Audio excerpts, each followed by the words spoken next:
Hi guys, and welcome to EcoTech. My name is Harry T, and here hopefully you'll find some useful information to assist you in making your next consumer electronic purchase. I'm currently a business major, so hopefully I can shed a little light on some aspects of consumer behavior to help you make better informed buying decisions and protect yourself when making a purchase. As a side disclaimer, I am not an economist, nor do I claim to know everything about making purchases.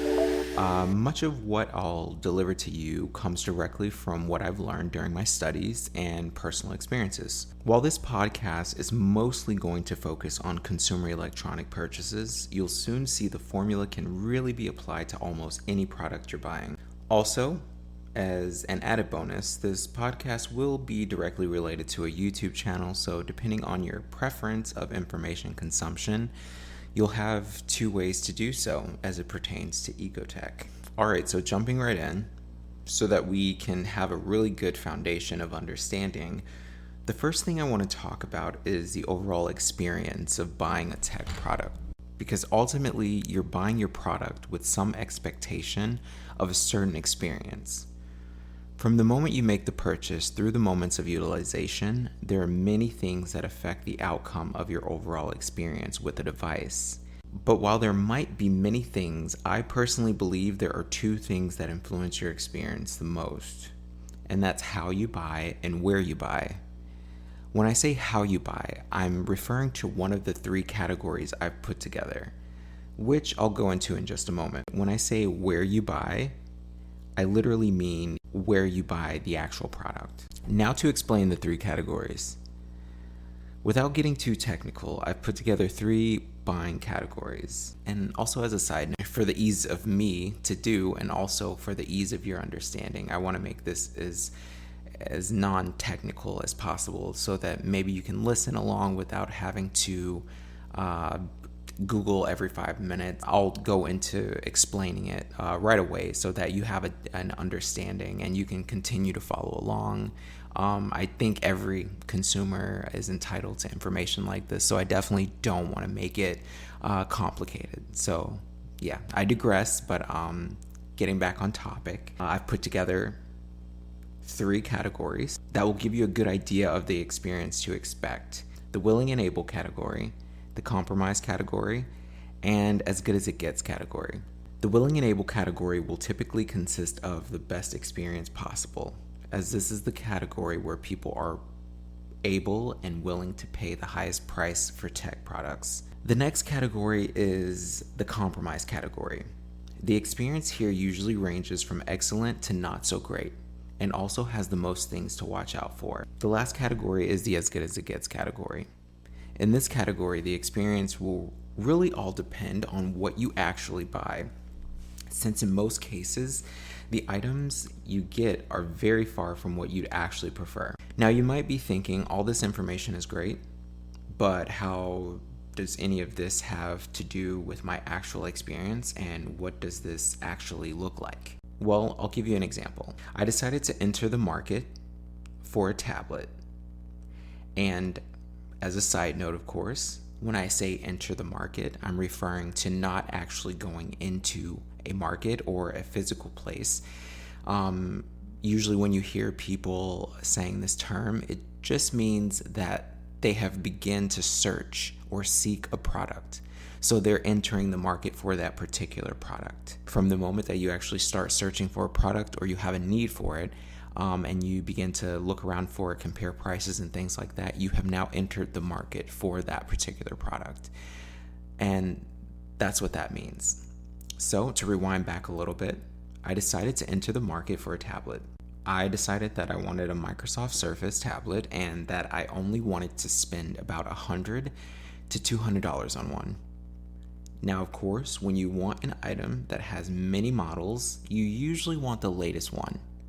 But since the newest model of the Surface Pro costs around $1,200 and the most I was willing to spend was $200, I automatically moved to the compromise category. Since I couldn't afford the newest model with my current budget, I decided to go for an older model. Now, I ended up getting that model through you'll hear me talk about different kind of ways to get products I ended up going through a website that falls in the compromise category. And of course, when I'm referring to the compromise category, I'm referring to getting an item that is less than the brand new price.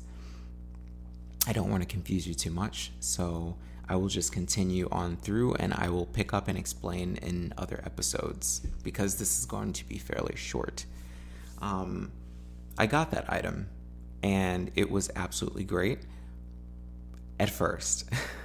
I would have to say it worked well, but there were a few red flags. One of the red flags were that it flickered a little bit, the screen, and I didn't really understand that too much. But as far as buying it, that was great because it was in my price range. I got it for just under $200.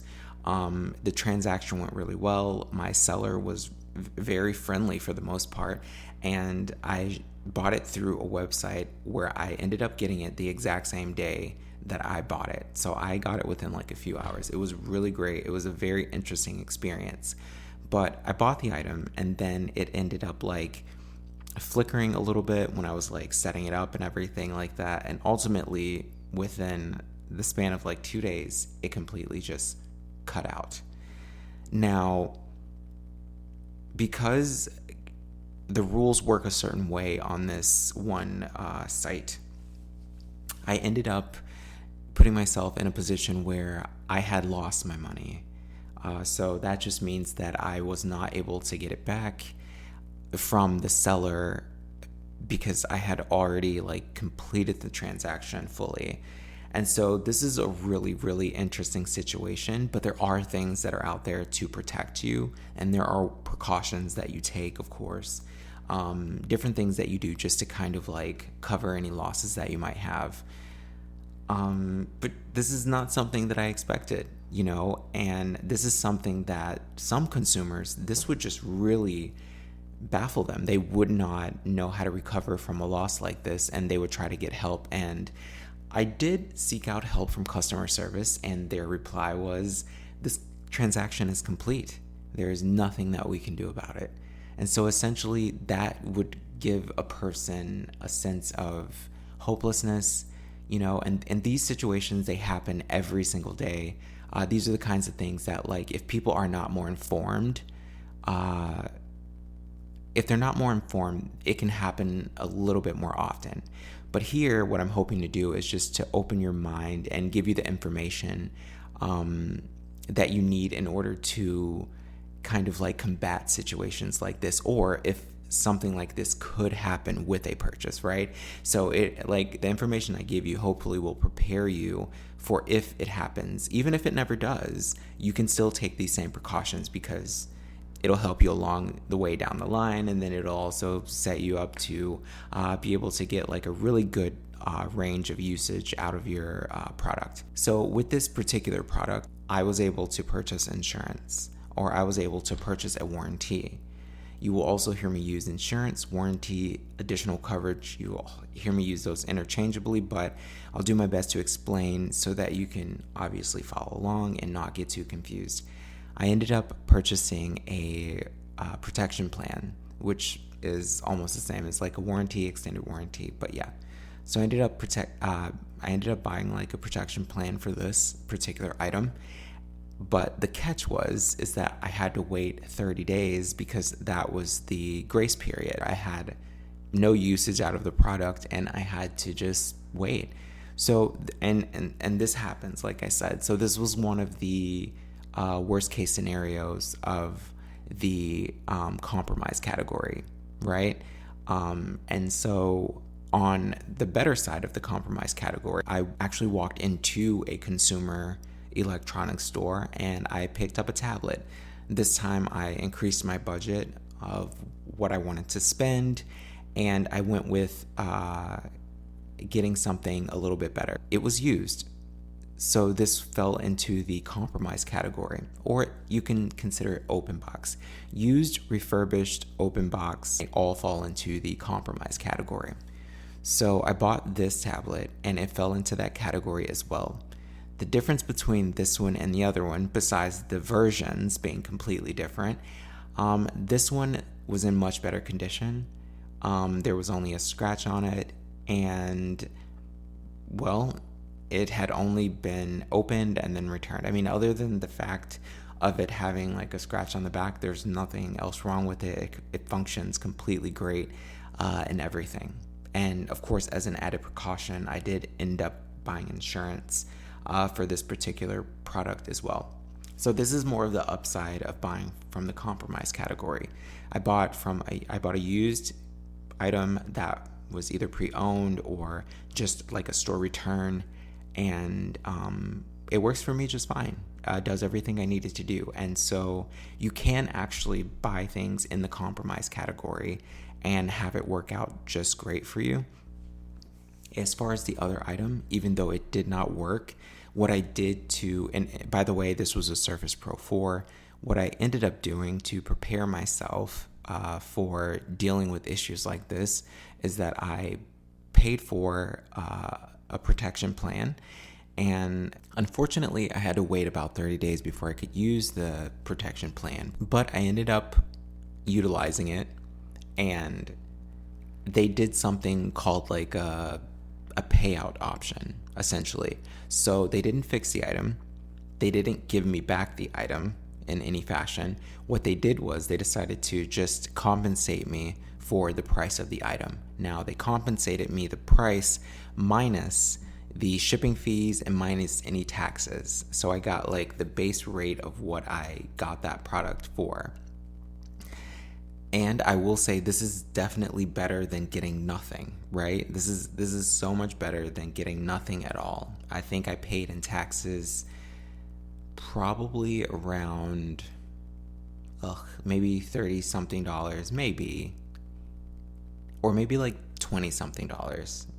And then in shipping fees, I paid around $8. The loss was extremely low. I still ended up losing, of course, because I did lose that money that I spent on taxes. I lost the money that I spent on a shipping fee, but ultimately my loss was minimized because I took the precaution that I did. And that's one of the major things that I want to assist people with, hopefully. Being able to just minimize the loss, being able to get like full functionality out of your products, and just hopefully overall making you a better consumer of tech products, because your behavior as a consumer directly reflects a lot of the changes that you see. A lot of times the buyer is on the losing end of the consumer deal, and that's just because a lot of times we buy things and we're just not as informed. But hopefully we can help a few people fix that problem and inform more people about different and better ways that they can buy things, and just exposing people to a broader spectrum of tools that they can use in order to get the full functionality out of your tech products. Maybe end up with a few of them not in the landfill. This is pretty much it for this episode. I'll expand on many more things and go into much more detail as this goes along. But for the most part, with this episode, I just wanted to lay a lot of the groundwork down as far as like some of the things that will be discussed. And that was one major example of the compromise category that I definitely wanted to put out there. An example of the willing and able category. I don't necessarily want to go into it with this episode, but as like a slight teaser, I guess it would just be brand new products. You know, these are brand new products that you're willing and able to pay at the highest prices, but there are things that you want to watch out for. And then with the as good as it gets, that category is a little bit less complicated, because usually you're buying something that might not necessarily be exactly what it says it is, and this stuff comes from places like Wish and even sometimes eBay. Although, eBay doesn't necessarily tell you that you're not going to get, what you expect to get. With Wish, a lot of times it is like a wish, right? As a side note, before ending this episode, I just want to say paying more does not necessarily guarantee you a better device in the compromise category. The $200 used tablet I purchased could have very well worked properly and given me a good experience, but in this particular case, it did not. So this is the end of episode 1 of EcoTech. I know it's a fairly short episode and not a lot of things have been covered in it necessarily. I have a lot in store for this podcast, and hopefully it can prepare you and give you the tools that you need to be a better consumer of tech products. This is Harry T, and this has been episode 1 of EcoTech, and I will see you guys in the next one.